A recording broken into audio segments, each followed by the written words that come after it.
Խաղաղություն, սա այն բառն է, որն ամենաշատն էր հնչում ուղիղ 1 տարի առաջ, օգոստոսի 8-ին։ Վաշինգտոն, Սպիտակ տուն, մի քանի ստորագրություն, մի քանի ձեռքսեղմում եւ մի փաստաթուղթ, որը ներկայացվում էր որպես Հայաստանի եւ Ադրբեջանի հարաբերություններում նոր էջ բացելու հնարավորություն։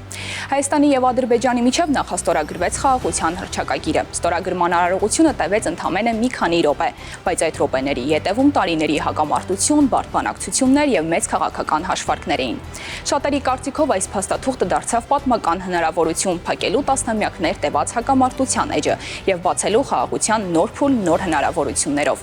Այդ պահից անցել է ուղիղ 1 տարի եւ այս 1 տարվա հեռավորությունից մենք վերադառնում ենք այս կադրերին հասկանալու համար, թե ինչ փոխեց Վաշինգտոնյան հռչակագիրը։ Ինչ ազդեցություն ունեցավ այն Հայաստանի ու տարածաշրջանի վրա եւ արդյոք Հարավային Կովկասն այսօր ավելի մոտ է կայուն խաղաղությանը, քան 365 օր առաջ։ Այս հարցերի պատասխաններն ենք փորձելու գտնել մեր հատուկ ռեպորտաժում։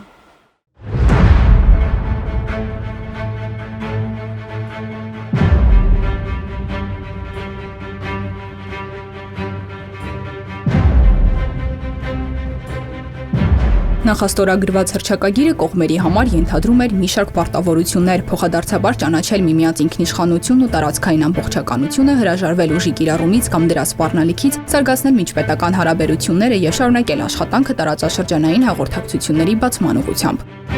Սակայն ցանկացած փաստաթղթի իրական արժեքը որոշվում է ոչ թե ստորագրման պահին, այլ այն ժամանակ, երբ սկսվում է դրա դրույթների իրականացումը։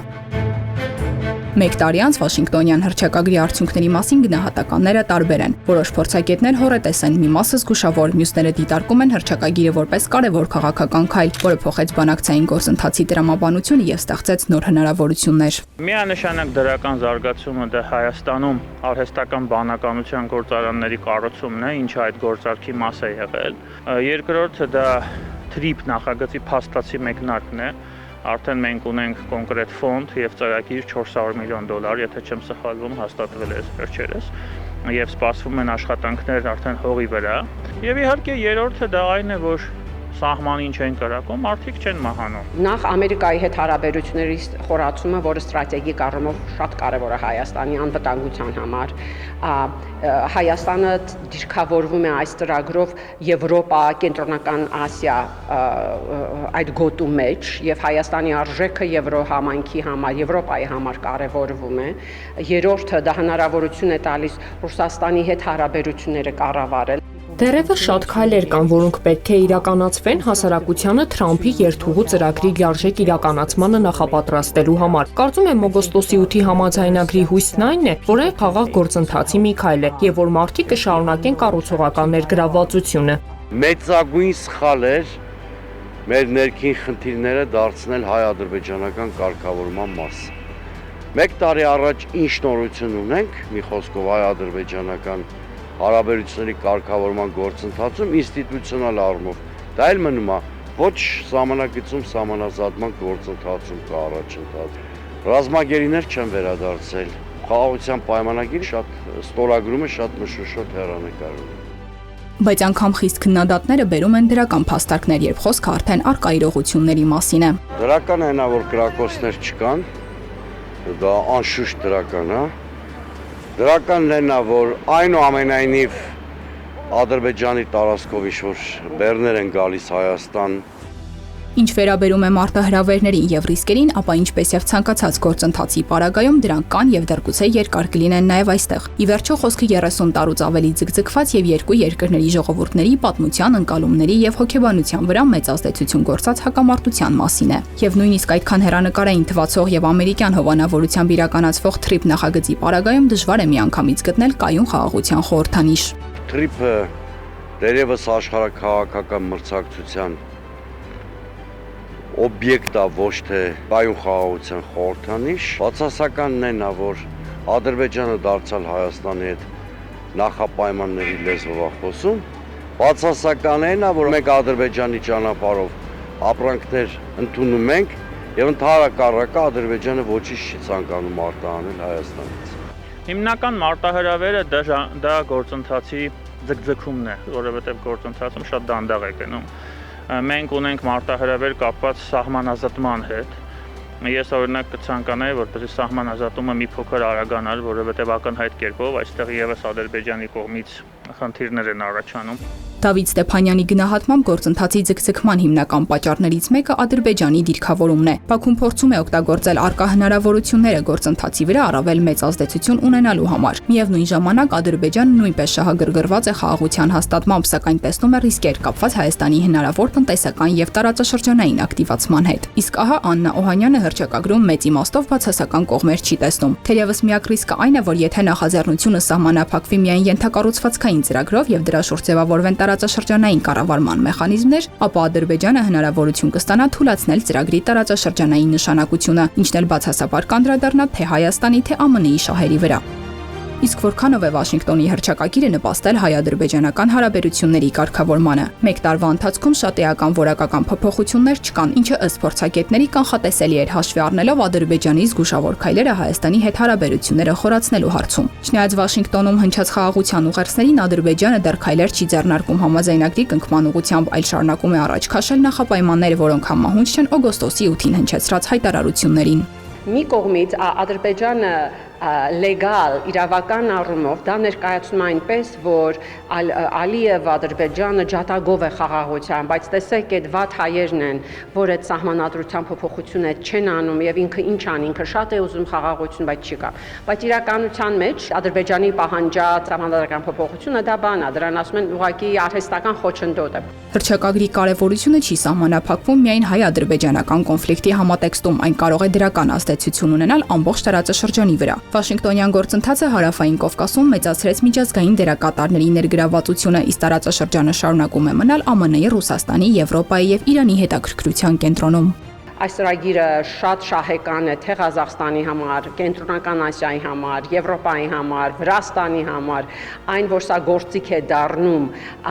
թուլացող ու ագրեսիվ Ռուսաստանը կառավարել իր նախկին հետկայսրական շրջաններում, սա միանշանակ է։ Ոչ մի երկիր ամբողջովին չի կարող ասել, որ Հարավային Կովկասը լրիվ իր ազդեցության տակ է։ Եվ դա նաև բացատրվում է նրանով, այս երեք երկրներն արդեն շատ ավելի ուժեղ պետություններ են կառավարման առումով, քան թե ասենք 90-ականներին, այսինքն նրանք այդքան հեշտ չեն կառավարվում, նրանք էլ ձայն ունեն, նույնն էլ Կենտրոնական Ասիայում։ Խաղաղության պատմությունների միջազգային փորձը ցույց է տալիս ստորագրված փաստաթուղթը կարևոր քայլ է, բայց այն դեռ ճանապարհի միայն սկիզբն է։ Հակամարտությունների կարգավորման ոլորտի գիտնական Սյուզեն Էլենը, ով ավելի քան 2 տասնամյակ անմիջականորեն ներգրավված է Հարավային Կովկասում եւ աշխարհի այլ թեժկետերում խաղաղարար նախաձեռնությունների ու ժողովրդական դիվանագիտության գործընթացներում, ընդգծում է, համաձայնագրի ավելի էական ազդեցությունը մարդիկ կարող են տեսնել ապագայում։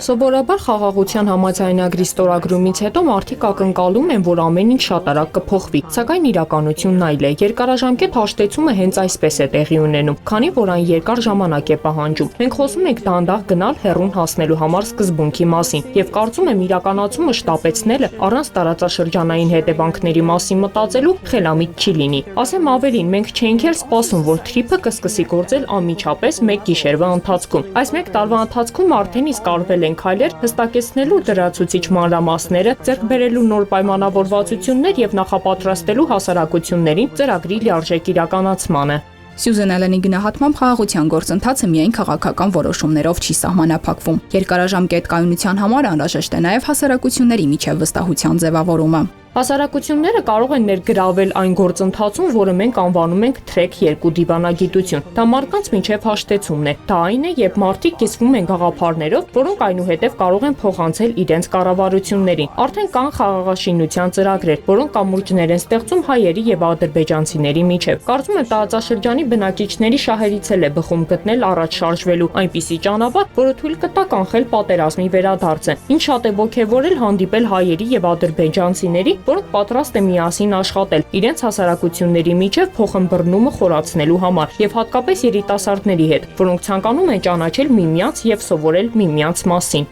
Ինչպիսին կլինի հաջորդ օգոստոսի 8-ը այս կետից դեռ տեսանելի չէ, շատ բան կախված է նաև գլոբալ համաշխարհային զարգացումներից։ Ես պոզիտիվ եմ ավելի, որ այդ ինտեգրացիոն տենդենսները կխորանան, բայց միևնույն ժամանակ ակնկալում եմ, որ Ռուսաստանը կշարունակի փորձել դժվարացնել այս Հարավային Կովկասով մեկ զարգացումները, եւ այստեղ շատ կարեւոր է Ադրբեջանի, Վրաստանի եւ Հայաստանի ղեկավարների համար հասկանալ, որ եթե Կենտրոնական Ասիայի հետ էլ չկարողացան կոորդինացված կերպով իրենց քաշը չբարձրացնել, այլի դինամիկան կրկնվելու է, Ռուսաստանը մեկ հերթով երկրներին կարող է էլի իր օրբիտի մեջ մտցնել։ Այսինքն շատ բան այս երկրներից է կախված։ Տուրբուլենտության պայմաններում շատ դժվար է հստակ ձեր հարցին պատասխան տալ։ Ինչպիսի ընթացք ունենա Իրանի հակամարտության շուրջ պատմությունը, ինչպիսի հանգուցալուծում ռուս-ուկրաինական պատերազմը կունենա, այս հարցերի պատասխանից հնարավոր կլինի ուրվագծել առաջիկա մի քանի տարիները Հայաստանի կամ մեր ռեգիոնի համար։ Թրիփ նախագիծը պետք է մեկնարկի, արդեն հողային աշխատանքները, այսպես ասած, պետք է մեկնարկեն,